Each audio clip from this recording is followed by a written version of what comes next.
அல்லேலூயா. எடுத்து வாசிப்போமே.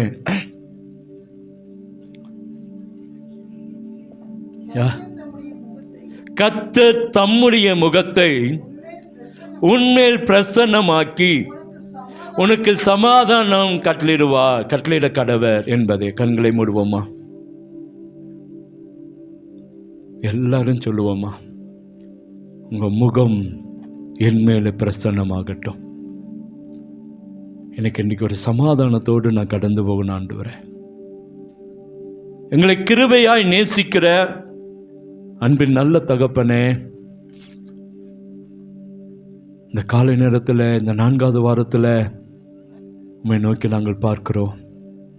ஒரு விசை உங்கள் கரம் இறங்கி வரட்டும். நீங்கள் எங்களோடு பேசுங்க. உங்கள் வார்த்தை எங்களுக்கு கடந்து வரட்டும். ஒரு கீழ்காட்ட வீச பண்ணுங்க. ஒரு அற்புதம் நடக்கட்டும். காடைகள் குவியலாய் பார்க்கட்டும். வானத்தின் மன்னாவை நாங்கள் அனுபவிக்க உதவி செய்யுங்க. ஒரு அற்புதத்தை நடத்துங்க. அதற்கு முன்பாக என்னை சரிப்படுத்துங்க, தகுதிப்படுத்துங்க. உடைய வார்த்தை சொல்லுகிறவனா என்னை மாற்றுங்கப்பா. அதுக்கு ஒரு தகுதி வேணும்ப்பா. அந்த தகுதி எனக்கு தாங்க. என்னுடைய ஆவி, ஆத்மா, சரீரம், உச்சம் தலை முதல் உள்ளங்கால் வரை உடைய கரத்தில் ஒப்பு கொடுக்கிறேன். உண்மை இல்லாத என்னை உண்மை உள்ளவன் என்று எண்ணி இந்த கனமான ஊழியத்தை எனக்கு கொடுத்தீர். அது உண்மையாய் செய்யவும் ஆண்டவரே, அதை உண்மையாய் ஜனங்களுக்கு சொல்லவும் எனக்கு கிருபை பாராட்டும். ஒரு அற்புதம் நடக்கட்டும். என் வாயை உம்முடைய கரத்தில் ஒப்பு கொடுக்கிற பிரதிஷ்டை பண்ணுங்க. என்னுடைய ஆவி, ஆத்மா, சரீரத்தை உம்முடைய கரத்தில் ஒப்பு கொடுக்கிற பிரதிஷ்டை பண்ணுங்க. என் கண்ணை, என் காதை உம்முடைய கரத்தில் ஒப்பு கொடுக்கிற பிரதிஷ்டை பண்ணுங்க. உடைய நாமம் மாத்திரம் மகிமைப்படட்டும். இயேசுவின் இன்ப நாமத்தில் ஜெபிக்கிறோம் அன்பின் நல்ல தகப்பனே, ஆமென், ஆமென். உட்காருவோம். கடந்த வாரத்தில் கர்த்தர் ஒரு மனிதனுடைய முகத்தை பார்த்தார் என்று சொல்லி ஒரு மனுஷனை மாற்ற பார்த்தோம். யாருங்க அந்த மனுஷன்? யாருங்க? வராதவங்க சரி, ஓகே. வந்தவங்களாவது சொல்லுங்களேன்.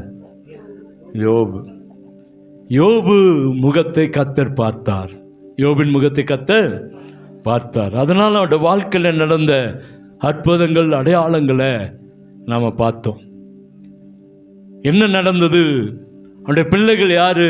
அவனுடைய மனைவி யாரு? அவனுடைய குடும்பம் யாரு? அவனுடைய தகப்பன் பேர் என்ன? எல்லாவற்றையும் விலாவரியாக கடந்த நாட்களில் பார்த்தோம்.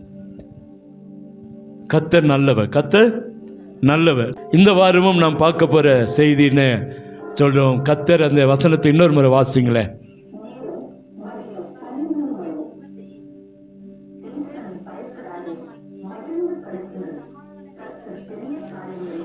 உனக்கு சமாதானத்தை கட்டளையிட கடவர் என்பதே. அல்லேலூயா. இந்த வாரம் உனக்கு சமாதானம் என்கிறதான தலைப்பில் தான் நாம் பார்க்க போகிறோம். 4வது வாரத்தில் நமக்கு சமாதானம். இந்த சமாதானம் எப்படிப்பட்ட சமாதானத்தை கர்த்தர் தர விரும்புகிறார்? சொல்றார், என்னுடைய சமாதானத்தை உங்களுக்கு என்ன செய்கிறேன்? வைத்து போகிறேன். உலகம் கொடுக்கிற சமாதானம் அல்ல. யோவானில் வாசிக்கிறோம், நான் கொடுக்கிற சமாதானம் வித்தியாசமானது. நான் கொடுக்கிற சமாதானம் வித்தியாசமானது என்றார். இந்த உலகம் கொடுக்கிற சமாதானம்ல என்னுடைய சமாதானத்தையே உங்களுக்கு நான் வைத்து போகிறேன் என்று சொன்ன ஆண்டவர் இன்னைக்கு அது எப்படிப்பட்ட சமாதானமாய் நமக்கு வைத்து போகிறார் என்பதை தான் நாம் பார்க்க போகிறோம். அந்த வசனத்தை எடுத்து வாசிங்களேன். யோவான் சுவிசேஷம் 14ஆம் அதிகாரம்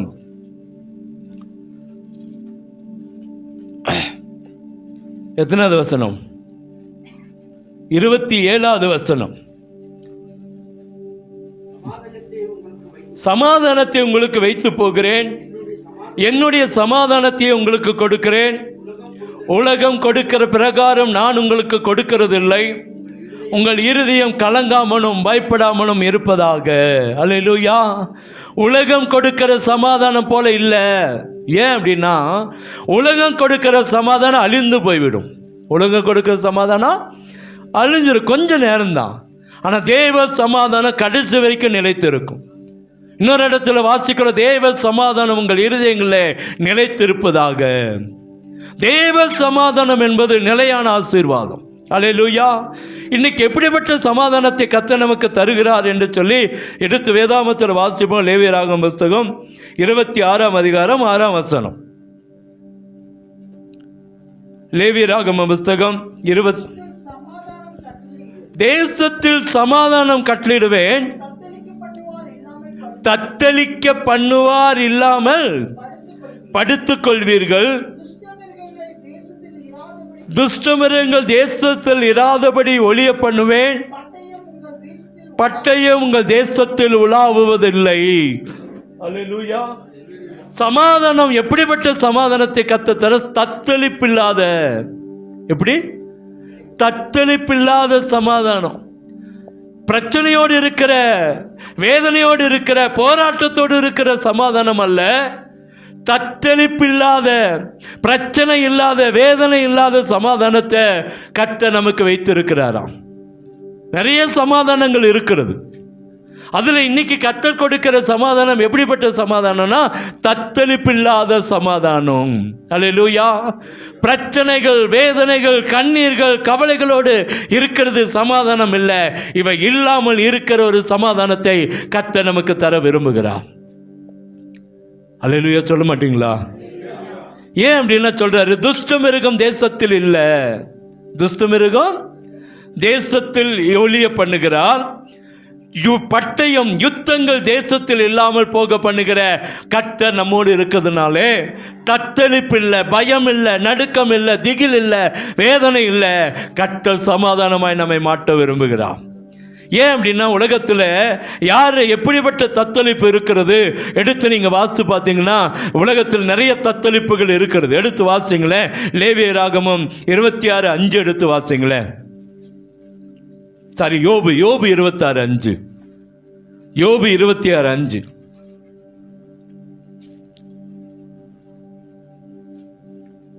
யாருக்கு தத்தளிப்பாங்க, யாருக்கு அந்த சமாதானம் இல்லைன்னு அங்க போடப்பட்டிருக்கிறது?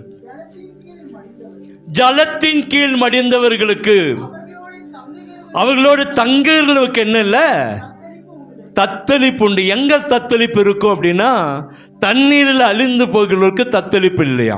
இது சமாதானம் இல்லையா? அவங்களுக்கு தத்தளிப்பு இருக்கும்ன்றாரு தண்ணீரில். அப்ப தற்கொலை செய்கிறவன் இடத்துல என்ன இல்லை? சமாதானம் இல்லை. அங்க என்ன இருக்கும்? தத்தளிப்பு இருக்கும். யோபு சொல்றான், தண்ணீரில், வசனத்தை வாசிங்க, ஜலத்தின் கீழ் மடிந்தவர்கள், ஜலத்தின் கீழ் செத்தவர்கள் என்ன இருக்கும்? தத்தளிப்பு இருக்கும். இந்த ஜலத்தின் கீழ் செத்தவர்களுக்கு என்ன இருக்குதான்? தத்தளிப்பு இருக்கு. அது அங்கே முழு காரியத்தை பார்க்கிறோன்னா தற்கொலை செய்கிறவன்களுக்கு சமாதானம் இல்லை. என்ன இல்லை? அங்கே தத்தளிப்பு இருக்கு. அவளோட தங்குகளுக்கும் அவளோடு கூட இருக்கிறவர்களுக்கும் தத்தளிப்போடு தான் இருப்பாங்களாம். தத்தளிப்போடு தான். அடுத்த ஒரு தத்தளிப்பு எங்க இருக்குன்னா கைவிடப்பட்டவர்களுக்கு தத்தளிப்பு. எசேக்கியேல் 7:18 எடுத்து வாசிங்களேன். எசேக்கியேல் 7:18 எடுத்து வாசிங்க.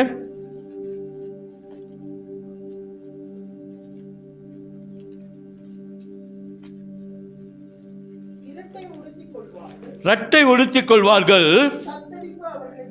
தத்தளிப்பு அவர்களை என்ன செய்யும்? மூடும்.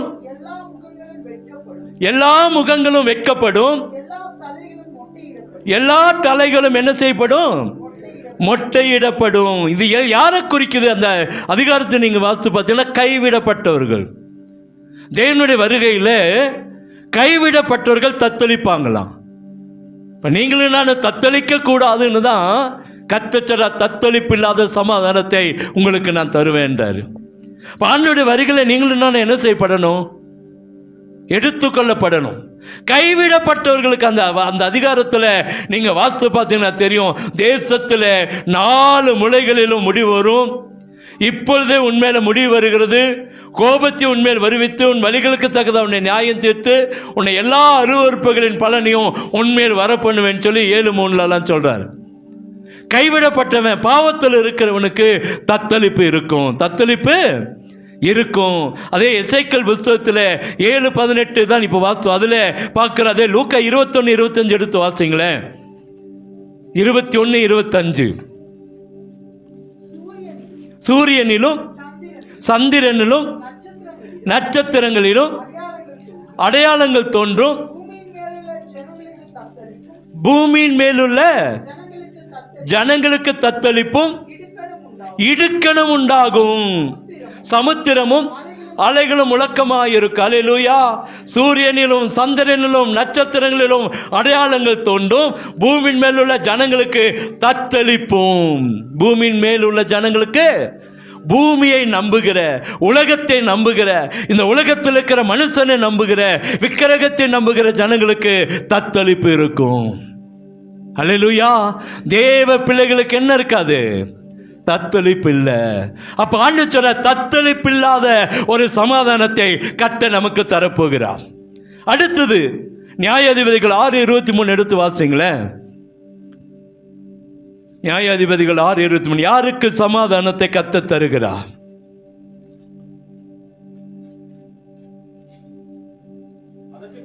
அதற்கு கர்த்தர், உனக்கு சமாதானம், பயப்படாதே, நீ சாவதில்லை என்று சொல்லுகிறார். அடுத்தது எப்படிப்பட்ட சமாதானம்? பயம் இல்லாத சமாதானம். தேவ பிள்ளைகளுக்கு கர்த்தர் கொடுக்கிறது என்ன சமாதானம்? பயம் இல்லாத சமாதானம். அல்லேலூயா. அங்க சொல்ல, நீ பயப்படாதே, உனக்கு சமாதானம், உனக்கு சாவு மரணம் உன்னை நெருங்குவதில்லை. அப்படிதான் நாங்க போட்டிருக்கு. எப்ப போட்டிருக்குப்பா? வாசிப்பா இன்னொரு டைம். அதற்கு கர்த்தர், உனக்கு சமாதானம், பயப்படாதே, நீ சாவதில்லை. உலக பிரகாரமான சாவு, உலகத்தின் பிரகாரமான சாவு கர்த்தர் நமக்கு தருவதில்லை. இப்ப நம்ம சாவு எப்படிப்பட்ட சாவா இருக்கும்? ஆவிக்குரிய ஒரு சாவா, கர்த்தருக்குள் மரிக்கிற ஒரு மரணமாய் கர்த்தர் மாட்டுவார ஒழிய உலகத்துக்கு மரிக்கிறவளாய் கர்த்தர் உங்களுடைய என்னை மாட்ட மாட்டார். அல்லேலூயா. நம்முடைய பரிசுத்தவான்கள் மரணமாய் கர்த்தர் மாட்டுவா. இங்க சொல்றது, பயப்படாதே, உனக்கு சமாதானம், நீ சாவதில்லை. உலகத்தோடு ஒத்து போகிற இந்த காரியத்தில் இல்லை. கர்த்தர் நமக்கு பயம் இல்லாத சமாதானத்தை கர்த்தர் வைத்திருக்கிறார். இன்னைக்கு மரித்தாலும் நான் பரலோகத்துக்கு கடந்து போவேன். நம்மளால சொல்ல முடியுமா? முடியாதா? முடியும். நான் சொல்றேன், நம்ம சொல்லுவோம். ஏன்னா இன்னைக்கு நம்ம மரித்தாலும் பரலோக ராஜ்யத்தில் கடந்து போவோம். ஏன் என்று சொன்னால், பரிசுத்தவான்களின் மரணம் தேவனுக்கு பிரியமான மரணம், நீதிமான்களின் மரணம் தேவனுக்கு பிரியமான மரணம். உலக பிரகாரம்னா சாவு நமக்கு இல்லை. ஆபத்தோ விபத்தோ நாசமோசங்களோ அகால மரணமோ நமக்கு இல்லை. எழுதி வச்சுக்குங்க. இன்னைக்கு நம்ம அநேகர், இன்னைக்கு நம்ம கண் முன்னாடி எத்தனையோ அகால மரணங்கள் வரலாம். ஆனால் உங்களுக்கு எனக்கு கர்த்தர் அதை அனுமதிக்கிறதே இல்லை. சமாதானம் எப்படிப்பட்ட சமாதானம்? பயம் இல்லாத சமாதானம். அல்லேலூயா. ஏன் அப்படின்னா, அங்கே அந்த அதிகாரங்கள், அந்த வசனங்களையும் நான் சொல்கிறேன். பயப்பட வேண்டாம் அப்படின்னு ஆண்டு சொல்கிற ஓசியா 10:5 எடுத்து வாசிங்களேன். யாரெல்லாம் பயப்படுவாங்கன்னு சொல்லி. ஓசியா 10:5.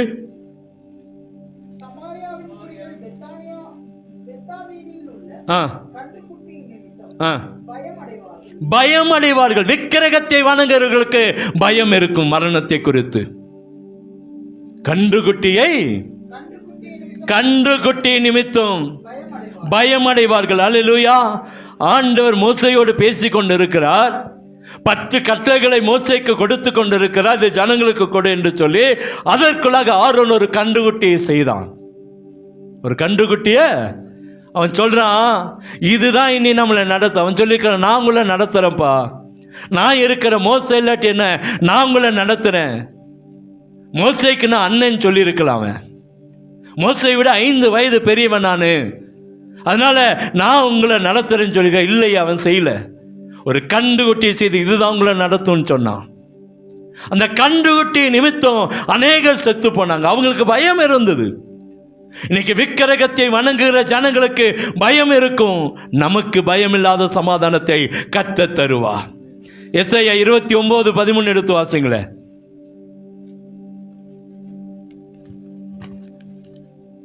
எஸ்ஐயா 29:13. இந்த ஜனங்கள் தன் வாயினால் தன்னிடத்தில் சேர்ந்து உதடுகளினால் என்னை கனம் பண்ணுகிறார்கள், இருதயமோ எனக்கு தூரமா இருக்கிறது, அவர்கள் எனக்கு பயப்படுகிறது இல்லை. அல்லேலூயா. போதும் போதும். இங்கே வேஷம் போடுகிற ஜனங்கள், தேவனும் வேணும் மற்ற காரியங்களும் வேணும்னு சொல்லி வேஷம் போடுகிற ஜனங்கள் தான் பயப்படுவாங்க. நம்ம பயப்பட வேண்டிய அவசியம் இல்லை. அங்கே சொல்லப்படுகிறது, ஆண்டவரை உதட்டளவில் துதிக்கிற ஜனங்கள், உதட்டளவில் பேசுகிற ஜனங்கள் பயம் இருக்கும். இன்னைக்கு செத்தானா எங்கே போவேன்னு சொல்லி. நமக்கோ மரணத்தை குறித்து பயம் வேண்டாம், எந்த உலகத்தில் எந்த காரியத்தை குறித்து பயம் வேண்டாம். ஏன்னா பயமில்லாத ஒரு சமாதானத்தை கர்த்தர் நமக்கு தருகிறார். அல்லேலூயா. வேஷ போடுகளுக்கு பயம் இருக்கும், வேஷ போடுகளுக்கு பயம் இருக்கும். அடுத்தது சங்கீதம் 29:11 எடுத்து வாசிங்களேன். அடுத்து எப்படிப்பட்ட சமாதானம் சொல்லி 29:11. கர்த்தர் தம்முடைய ஜனத்துக்கு பலன் கொடுப்பார், கர்த்தர் தமது ஜனத்துக்கு சமாதானம் அருளி ஆசீர்வதிப்பார். அடுத்தது ஆசீர்வாதமான சமாதானம், பலன் கொடுக்கிற சமாதானம். என்ன சமாதானம்? பலன் கொடுக்கிற. பலவீனங்கள் இழந்து போய் இருக்கிறோமா? வேதனைகளை இழந்து வேதனையோடு இருக்கிறோமா?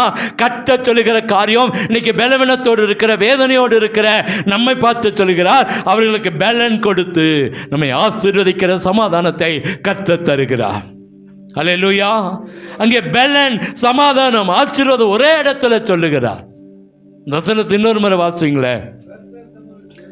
தமது ஜனத்துக்கு பலன் கொடுப்பார், சமாதானம் அருளி அவர்களை ஆசீர்வதி. ஒரே இடத்துல, ஒரே வசனத்தில் அங்கே பலனையும் கொடுக்கிறார், சமாதானத்தை கொடுக்கிறார், ஆசீர்வதிக்கவும் செய்கிறார்.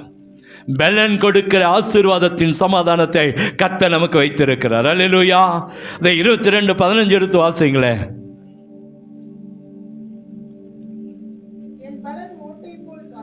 என்னுடைய பலன் எப்படி இருக்கிறது? ஓட்டையை போல் என்ன செய்திருக்கிறது? காய்ந்தது. அல்லேலூயா. நம்முடைய பலன் இன்னைக்கு, மனுஷனுடைய பலன் இன்னைக்கு ஓட்டையை போல காய்ந்திருக்கிறது. அதே சங்கீதம் 31:10 எடுத்து வாசிங்களே.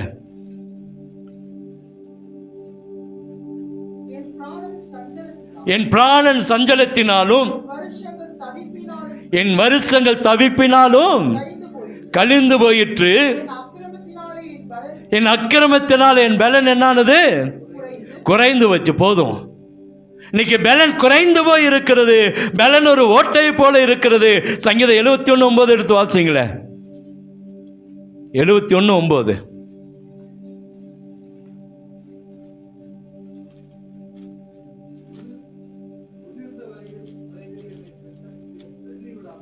முதிர்ந்த வயதில் என்னை தள்ளிவிடாமலும் பலன் ஒடுங்கும் போது, அதான் 71. அதான் இன்னொரு முறை வாசிங்க ஐயா.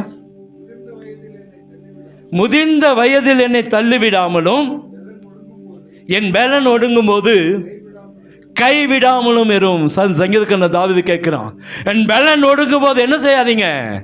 கைவிடாதீங்க. இன்னைக்கு பலன் அப்படிப்பட்ட பலனா இருக்கு. ஆனால் ஆண்டவர் உங்களுக்கு எனக்கு கொடுக்கிற பலன் எப்படிப்பட்ட பலனா? கர்த்தர் தமது ஜனத்துக்கு பலன் கொடுத்து சமாதானத்தை கொடுத்து ஆசீர்வதிக்கிற ஆண்டவராய் நம்மோடு இருக்கிறார். அல்லேலூயா.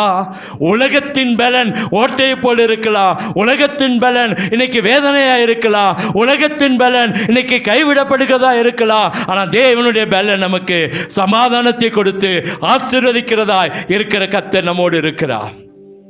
நாலாவதா அவருடைய சமாதானம் எப்படிப்பட்ட சமாதானம்? எடுத்து வாசி. ஏசாயா 54:13.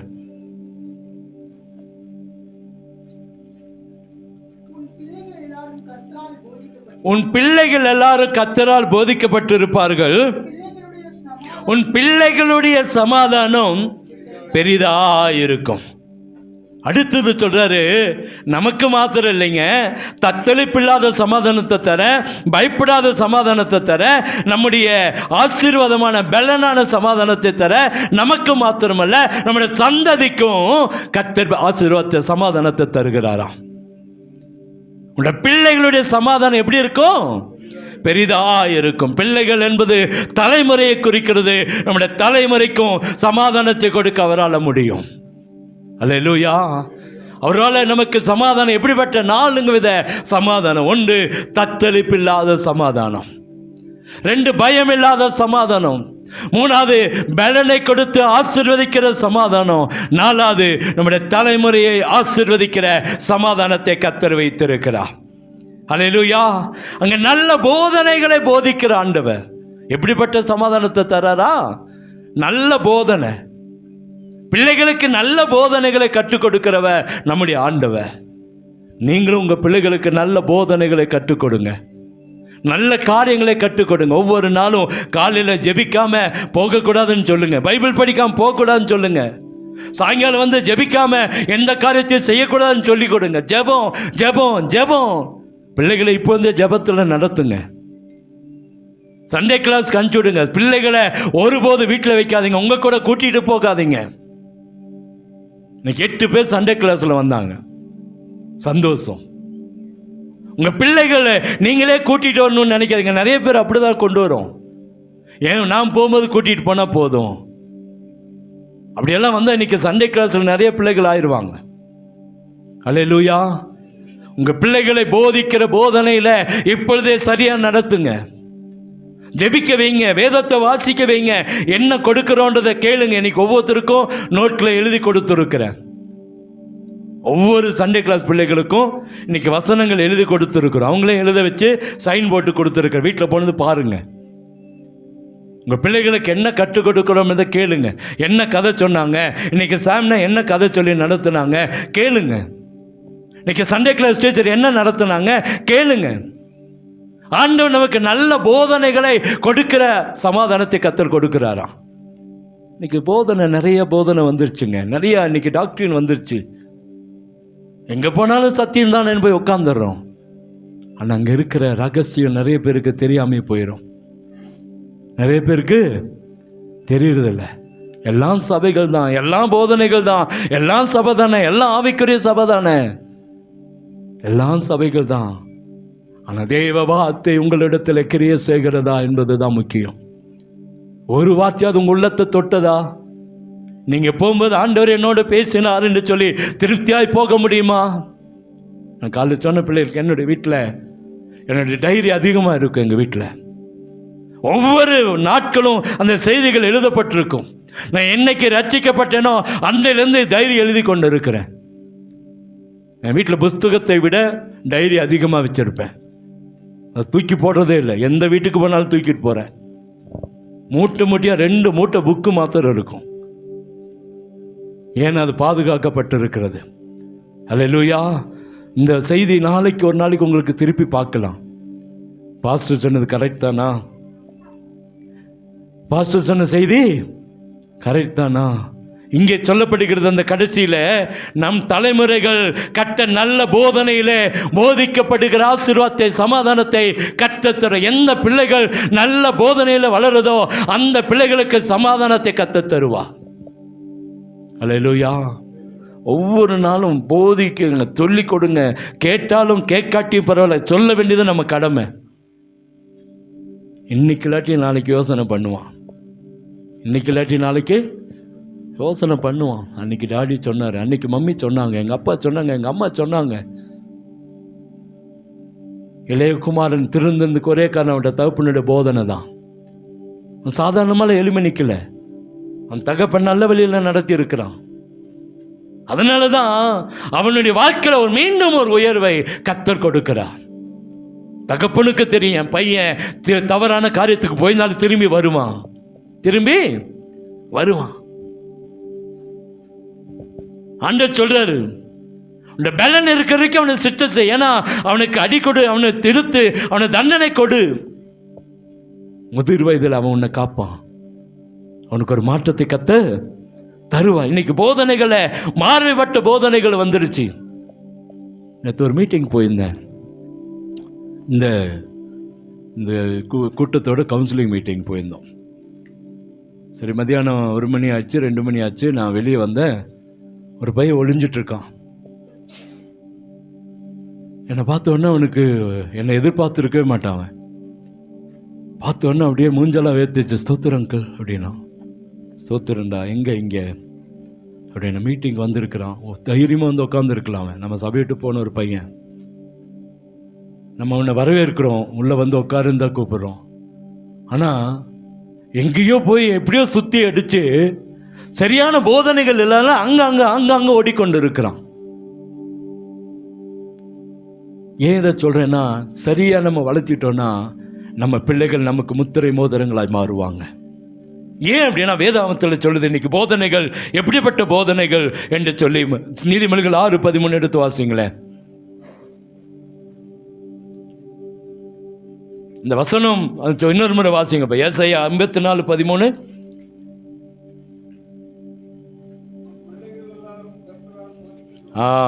உன் பிள்ளைகள் எல்லாரும் கர்த்தரால் போதிக்கப்பட்டிருப்பார்கள்,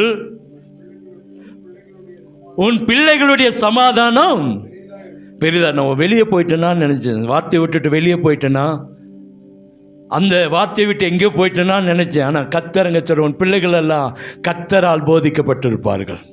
அல்லேலூயா. கர்த்தரால் போதிக்கப்பட்டிருக்கிற பிள்ளைகளுக்கு சமாதானத்தை கொடுக்கிற ஆண்டவர். அப்ப கர்த்தர் நமக்கு பிள்ளைகளுக்கும் சமாதானத்தை கொடுக்கிறார். இன்னைக்கு போதனை எப்படிப்பட்ட போதனை? 6:13 நீதிமொழிகள்.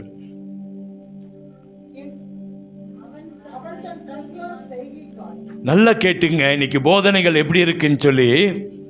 அவன் தன் கண்களால் செய்கை காட்டி கால்களால் பேசி தன் விரல்களால் போதனை செய்கிறான். இன்னைக்கு இருக்கிற போதனை எப்படிப்பட்ட போதனையா? எப்படி?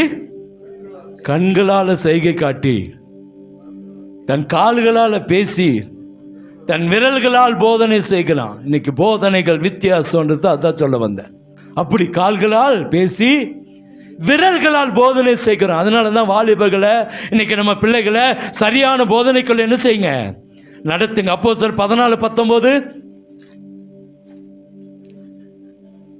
அப்போஸ்தலர் 14:19. அவங்களையே எழுத வைக்கணும். நீங்க எழுதி கொடுக்கிறது அவங்களுக்கு அது பிரயோஜனம் இல்லை.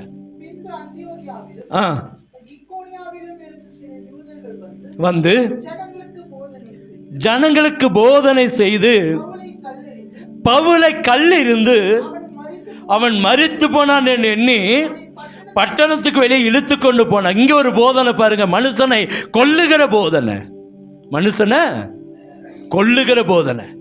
பவுலை கல்லெறிய வேண்டும் என்று நினைக்கிற ஒரு போதனை, சீசர்களை கல்லெறிய வேண்டும் என்று நினைக்கிற ஒரு போதனை, கிறிஸ்தவர்களை கல்லெறிய வேண்டும் என்று சொல்லுகிற ஒரு போதனை அங்கே நடக்கிறத பார்க்கிறோம். வித்தியாசமான போதனை. அதே இன்னொரு வசனத்தை எடுத்து வாசிங்களேன். கலாத்தியர் 5:8.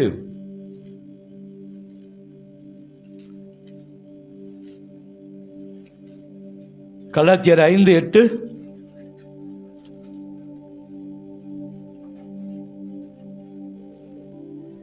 இந்த போதனை உங்களை அழைத்தவரால் உண்டானது அல்ல. எந்த போதனை?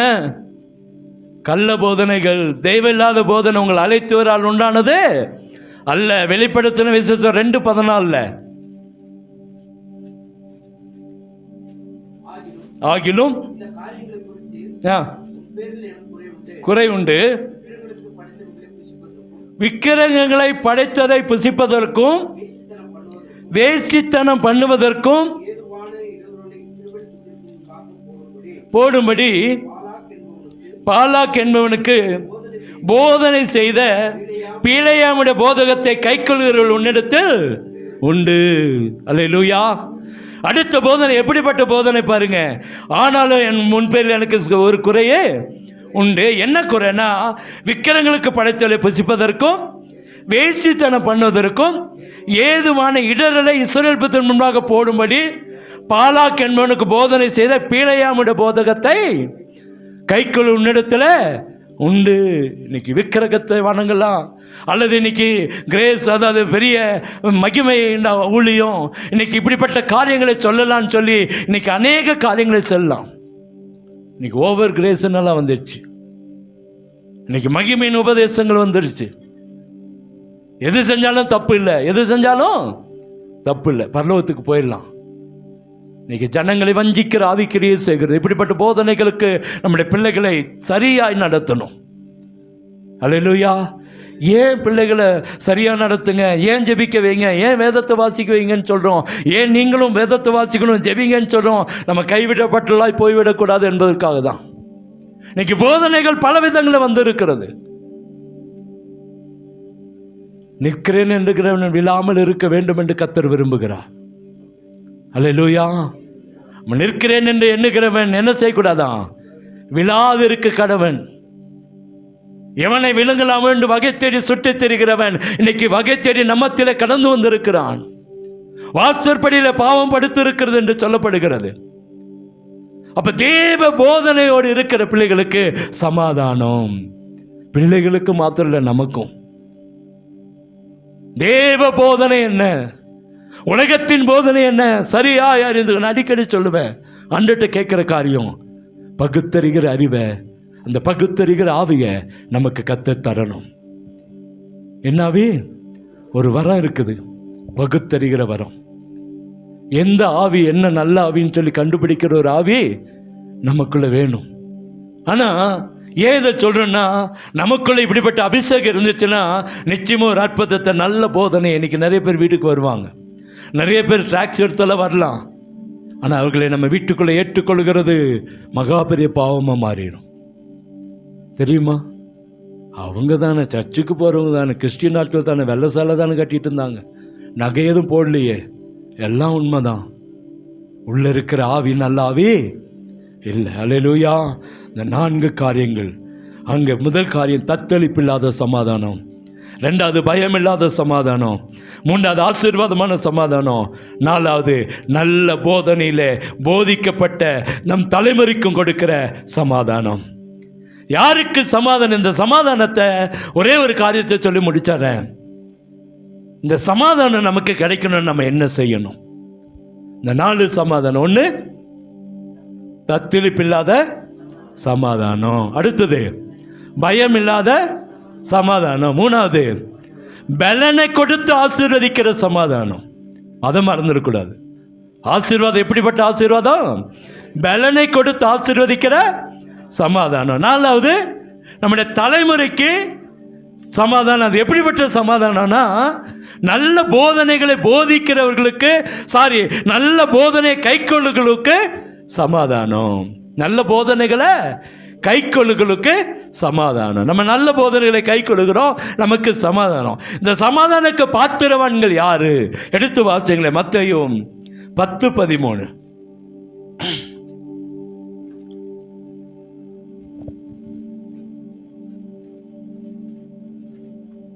மத்தேயு இருக்குதா?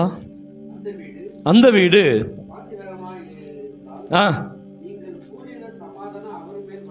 அந்த வீடு சமாதானத்துக்கு பாத்திரமாய் இருந்தால் நீங்கள் கூறின சமாதானம் அவர்கள் மேல் என்ன செய்கிறது? வரக்கடுவது. அபாத்திரமாய் இருந்தால் நீங்க கூறின சமாதானம் உங்களிடத்துக்கே திரும்ப கடவுது. இதை உணர்ந்திருக்கீங்களா? இந்த வசனத்தை புரிஞ்சிருக்கீங்களா? வீடுகளுக்கு போய் ஜெபிக்கிறவங்களுக்கு இது தெரியும். நீங்கள் ஏதாச்சும் ஒரு வீட்டுக்கு போயிட்டு திருப்தியோடு வந்துட்டீங்க அப்படின்னா அந்த சமாதானம் அவங்களுக்கு கிடைச்சிச்சின்னு அர்த்தம். அந்த சமாதானம் நீங்கள் உங்கள் வாழ்க்கையில் அது ஒரு திருப்தியில் ஒரு தடுமாற்றம் இருக்குன்னு சொன்னால் அந்த சமாதானம் உங்களோடு வந்துட்டு இருக்குன்னு அர்த்தம். திரும்ப ஏன் அப்படின்னா அந்த வீடு என்ன இல்லை? பாத்திரமா இல்லை. நிறைய வீட்டில் போய் அப்படி ஒரு அனுபவம் நான் நிறைய வீட்டில் பார்த்துருக்கேன். ஒரு வீட்டுக்கு போய் சமாதானத்தை சொல்லி ஜெபிக்கிறோம், அந்த வீட்டுக்கு சமாதானம் கிடைச்சிச்சு அப்படின்னா நமக்கு தத்தளிப்பு இல்லை. ஆனால் அந்த சமாதானம் அவங்களுக்கு போகலை அப்படின்னா நமக்கு அது தெரியும், நமக்கு அது தெரியும். இன்னைக்கு ஆண்டவர் சொல்ற காரியம் எத்தனை சமாதானங்களை சொல்லிட்டு சொல்றாரு, நம்ம வீடு அதுக்கு பாத்திரமா இருக்கணும். இந்த சமாதானத்துக்கு நம்ம வீடு பாத்திரமா இருக்கணும். 2 ராஜாக்கள் 4:6 வசனங்களை வாசிக்கணும். டைம் ஆயிடுச்சு. 2 ராஜாக்கள் 4:6 எடுத்து வச்சுக்குங்க. அதே மத்தேயு 26:39 எடுத்து வச்சுக்குங்க. இந்த 2 அதிகாரத்திலையும் 2 சம்பவங்கள் சொல்லப்பட்டு இருக்கிறது. இந்த 2 ராஜாக்கள் 4:6 சொல்லப்படுகிற காரியம் என்ன அப்படின்னு பார்த்தீங்கன்னா, அந்த தாய் பக்கத்து வீட்டிலலாம் பாத்திரங்களை வாங்கி தன்னுடைய வீட்டுக்குள்ளே வச்சு பூட்டிட்டு சாத்திட்டு அந்த இருக்கிற எண்ணெயை மொண்டு பாத்திரத்தில் ஊத்துறா. அந்த பாத்திரம் முழுவதும் எண்ணெயால் நிரப்பப்பட்டது. எண்ணெயால இருக்கிற அத்தனை பாத்திரமும் நிரம்பிடுச்சுங்க. அத்தனை பாத்திரமும் நிரம்பிடுச்சு. நிரம்பிச்சா இல்லைங்களா? ஃபுல்லாக நிரம்பிச்சு. அடுத்ததான் அம்மா கேட்குறா, பாத்திரம் இருக்காப்பா? இல்லை. அப்போ தான் எண்ணெய் நின்று போச்சு. இப்போ அந்த பாத்திரங்கள் எண்ணெய் ஊற்றுவதற்கு பாத்திரமாக இருந்தது. பாத்திரமா இருந்தது. இதே இந்த மத்தேயு 26:39 வசனத்தில் ஒரு காரியம் இருக்கிறது. ஆண்டவர் சொல்றார், ஆண்டவரே, சற்று அப்புறம் போய் முகங்கப்புறம் விழுந்து என் பிதாவை, இந்த பாத்திரம் என்னை விட்டு நீங்க கூடுமானால் நீங்கும்படி செய்யும். ஆகவே என் சித்தத்தின்படி அல்ல உம்முடைய சித்தத்தின்படி ஆக்கடந்து ஜெபம் பண்ணுகிறார். அங்கே பாத்திரம் நிரம்புகிறது. இங்கே ஒரு பாத்திரம் தேவ சமத்தில் காத்திருக்கிறது. உமக்கு சித்தமானால் இந்த பாத்திரம் என்ன, இந்த உயிர், இந்த ஜீவன் போகட்டும், இந்த ஜீவன் போகட்டும் என்று சொல்லப்படுகிறது. நம்முடைய பாத்திரம் எப்படிப்பட்ட பாத்திரமாக இருக்க வேண்டும் என்று சொன்னால், இந்த 2 ராஜாக்கள் புஸ்தகத்திலும் இந்த மத்தேயு 26:39 தேவனுக்கு பிரியமான பாத்திரங்களாக இருந்தால் நிச்சயமாக அந்த சமாதானம் நம்ம வீட்டில் தங்கும். நம்முடைய வீட்டில் என்ன செய்யும்? தங்கும். நம்முடைய பாத்திரம் ஒரு கசப்பான காடியாக இருந்திருக்கிறது. அதே யோவான் புஸ்தகம் 19 அதிகாரம் 29 வசனத்தை வாசித்து பாருங்களேன். யோவான் 19:29, காடி நிறைந்த பாத்திரம் அங்கே வைக்கப்பட்டிருந்தது. தோய்த்து ஈசோப்பு தண்டில் மாற்றி நீட்டி கொடுத்தான். சொல்லி ஒப்பு கொடுத்தார். அல்லேலூயா. அந்த 19:29 அங்கே ஒரு பாத்திரம் இருக்கிறது, கசப்பு கலந்த ஒரு காடி. என்ன காடி? தேவன் விரும்பாத ஒரு காடி, தேவன் விரும்பாத ஒரு பாத்திரம். ஆனால் இந்த 2 பாத்திரமும் ஆண்டவருக்கு பிரியமான பாத்திரங்களாக இருந்ததுனால ஒரு பாத்திரத்தில் ஆசீர்வாதம் நிறைந்தது, இன்னொரு பாத்திரம் ஆசீர்வாதத்துக்கே பாத்திரமாய் மாறினது. அல்லேலூயா. அங்கே ஒரு குடும்பத்தின் ஆசீர்வாதத்துக்காக என்ன நிரப்பப்பட்டது, இங்கே முழு குடும்பத்தின் ஆசீர்வாதத்துக்காக தன்னுடைய ஜீவனை ஆண்டவர் கரத்தில் ஒப்பு கொடுக்கிற பாத்திரமாய் கர்த்தருடைய பாத்திரம் இருந்தது. தேவனுடைய பாத்திரமாய், இயேசு கிறிஸ்துவின் பாத்திரமாய் இருந்தது.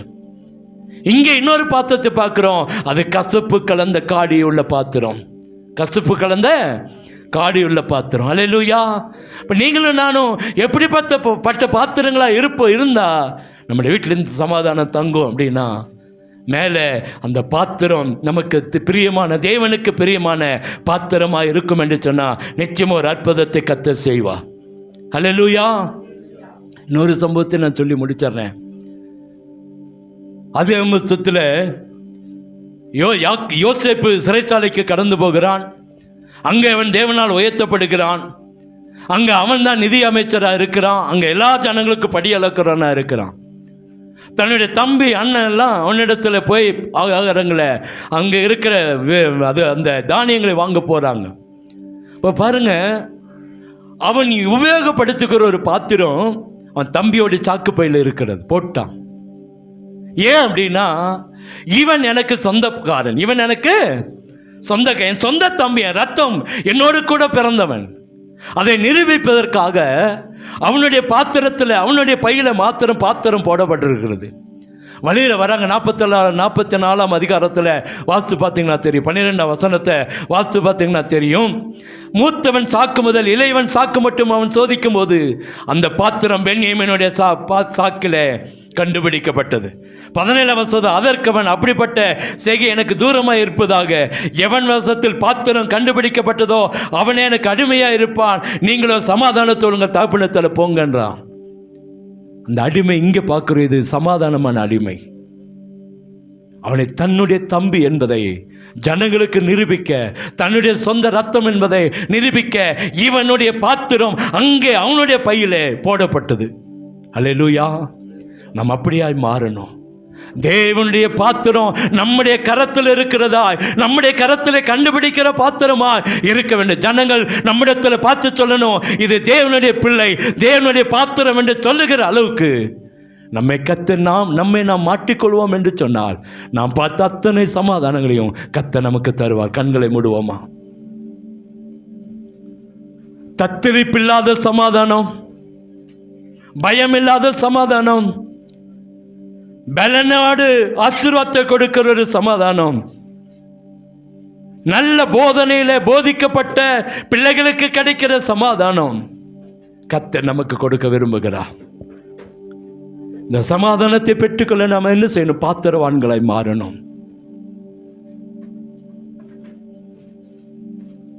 ஒரு இடத்துல பார்க்கிறோம், எண்ணெய்கள் அதிகமாய் ஊற்றப்படுகிறது. என்னோட தன் ஜீவனையே தெய்வ சமத்தில் ஒப்பு கொடுக்கிற பாத்திரமாய் மாறுகிறது. உலக பிரகாரம் ஆசீர்வாதம் மறைந்து போயிருக்கும். அந்த எண்ணெய் ஒரு சில பஞ்சங்கள் காலங்களில் உபயோகப்படும், அதுக்கு பின்பாய் மாறி போயிருக்கும். இயேசு கிறிஸ்து தனக்காக, தமக்காக, எங்களுக்காக, நமக்காக ஒப்பு கொடுத்த பாத்திரமோ இன்றைய அளவிலும் பேசப்படுகிற பாத்திரமாய் இருக்கிறது. பிரியமானவர்களே, வாழ்க்கை கசப்பு கலந்த காடியா இல்லாதபடிக்கு தேவனுக்கு பிரியமான பாத்திரமாய், ஆதி அம்பஸ்தத்தில் வாசிக்கிறது போல யோசேப்புடைய தம்பி பென்யமீனுடைய சாக்கு பையில யோசேப்புடைய பாத்திரம் கண்டுபிடிக்கப்பட்டது போல பிதா, குமாரன், பரிசுத்த ஆவியானுடைய பாத்திரம், அந்த குணங்கள் நம்மிடத்துல வெளிப்படும் போது நிச்சயமா இந்த சமாதானம் நம்மளுக்குள்ள, நம்ம குடும்பத்தில், நம்ம பிள்ளைகள் மேல வந்து அமரும். அதுக்கு பாத்திரவான்களாய் மாறுவோம். தேவ கிருபை நம்ம மேல ஊட்டப்படட்டும். அன்னைக்கு யாக்கோபு யோசேப்புடைய முகம் பென்யமீனுடைய மேலே பிரச்சனமானதுனால அவன் மீண்டும் அரண்மனைக்கு கொண்டு போகப்பட்டான். அங்கே தன் சொந்த தம்பி என்பதை அநேகருக்கு அறிவிக்கப்பட்டது. எல்லாரையும் தன் சொந்த சகோதரர் என்று அறிவிக்கப்பட்டது. இவர்கள் என்னுடைய சொந்தம், என்னுடைய ரத்தம் என்று சொல்லி அந்த எகிப்து தேசத்துக்கு அறிவிக்கப்பட்டது போல நீங்களும் நான் ஒரு நாள் வரும் பொழுது இவர்கள் தேவனுடைய பிள்ளைகள், என்னுடைய குமாரர்கள், இவன் ஆபிரகாமுடைய சந்ததி என்று சொல்லி நம்மையும் கர்த்தர் அழைத்து ஆசீர்வதிக்க பாத்திரவான்களாய் மாறுவோம். இந்த சமாதானத்தை பெற்றுக்கொள்வோம். ஏதோ பெயர் அளவில் சமாதானம் அல்ல, இந்த சமாதானத்தை உண்மையாய் பெற்றுக்கொள்கிற பாத்திரவான்களாய் நீங்களும் நானும் மாறும் பொழுதுதான் இந்த வாக்குத்தத்தம் நடக்கும், நிறைவேறும். முகம் நம்ம மேல பிரசன்னமாகி நமக்கு சமாதானத்தை கட்டளிட காத்திருக்கிறார். இந்த சமாதானத்தை பெற்றுக்கொள்வோம், நாம் ஆசீர்வதிக்கப்படுவோம். எங்களை கிருபையாய் நேசிக்கிற அன்பின் நல்ல தகப்பனே, உடைய வார்த்தைக்காய் நன்றி. எங்கள் மேல் உம்முடைய முகம் பிரசன்னமாகட்டும். ஆண்டவரே, நாங்கள் பார்த்த சமாதானம் எங்களுக்கு சொந்தமாகட்டும். தத்தளிப்பில்லாத சமாதானம், பயமில்லாத சமாதானம், பலனோடு ஆசீர்வாதத்தின் சமாதானம், நல்ல போதனைகளோடு எங்கள் பிள்ளைகளுக்கு, எங்கள் குடும்பத்துக்கும், எங்கள் சந்ததிக்கு கொடுக்கிற சமாதானம் எங்களுக்கு சொந்தமாகட்டும். ஆண்டவரே, நாங்களுக்கு அது பாத்திரவான்களை எங்களை மாற்றும். வந்திருக்கிற ஒவ்வொருவரையும் அதுக்கு பாத்திரவான்களை மாற்றும். எல்லார் மேலும் உம்முடைய சமாதானத்தை பிரகாசிக்க பண்ணுங்க. என்னுடைய சமாதானத்தை உங்களுக்கு கொடுக்கிறேன். உலகம் கொடுக்கிற சமாதானம் அல்ல, அது என்னுடைய சமாதானம் என்று சொன்ன ஆண்டவர் இங்க இருக்கிற ஒவ்வொரு மேலும், இதை கேட்கிற பார்க்கிற ஒவ்வொரு மேலும் உங்க சமாதானத்தை கொடுங்கப்பா. தத்தளிக்க பண்ண வேண்டாப்பா, பயம் வேண்டாப்பா, பலவீனம் வேண்டாப்பா. நல்ல போதனைகளை ஆண்டவரே இன்னைக்கு கொடுத்து எல்லாரையும் ஆசீர்வதிங்கப்பா. அற்புதம் நடக்கட்டும்ப்பா, அற்புதம் நடக்கட்டும்ப்பா. எல்லாரையும் நீங்க ஆசீர்வதிங்க. நன்மையும் கிருபையும் சமாதானமும் ஆசீர்வாதங்களும் உண்டாட்டும். அற்புதங்கள் நடக்கட்டும். ஒவ்வொரு வீட்டில் இருக்கிற அப்பம், தண்ணீர், வருமானம், பொருளாதாரங்கள் ஆசீர்வதிக்கப்படட்டும். ஒன்றில் குறை இல்லாமல் நிறைவானதை, மேலானதை தாங்க. இதற்கு மேலாக நம்முடைய சமாதானம் எல்லா முகங்களிலும் பிரகாசிக்க பண்ணுங்க. எல்லாருமே நம்முடைய சமாதானத்தை பிரகாசிக்க பண்ணுங்க. அற்புதம் நடக்கட்டும். இயேசுவின் இன்ப நாமத்தில் ஜெபிக்கிறோம் அன்பின் நல்ல தகப்பனே.